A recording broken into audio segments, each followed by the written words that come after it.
تا روز انتخابات هر کسی احساسات مردم رو در جهت ایجاد اختلاف به کار بگیرد قطعاً خیانت به کشور کرده. نه بابا، ببین باید خودت رک به دکتر بگی که آقای زه که همونی که میخواد قرارداد ببنده با تامین اجتماعی باید از قبل من به شما وصل بشود. ای بر پدر دوزش.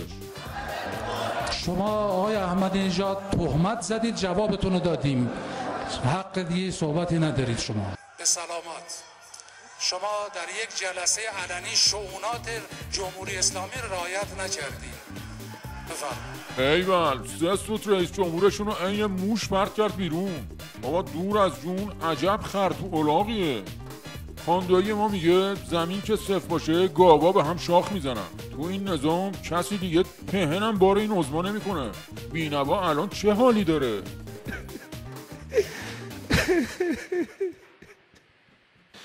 چرا رنگ از رخ ماهت پریده؟ جوجه آخوند برو دعا کن با رنگ پریدن تموم بشه و کار به جای بیخدار نکشه.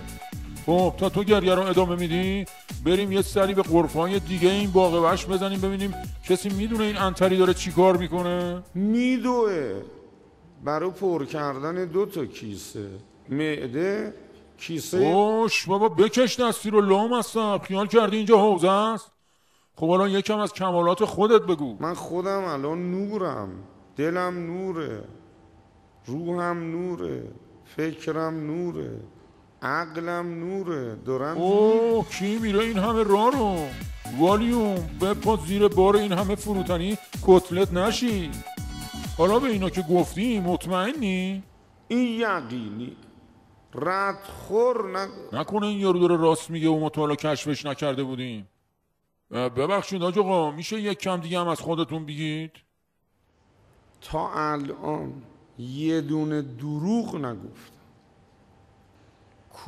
کوزه همه عرق میخوردن و من نخوردم چون میدونستم شراب و مواد الکلی عقل رو زایل میکنه.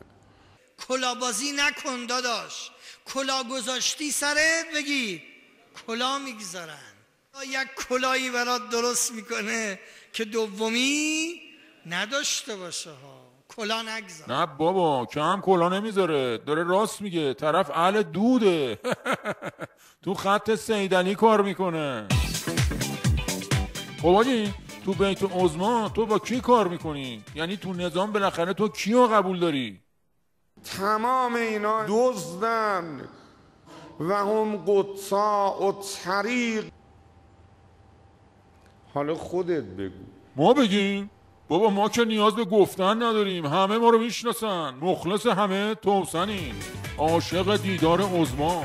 تا یه جفتک دبش سناتوری جکسون نشان بذارم تو سینه‌اش صفا کنه.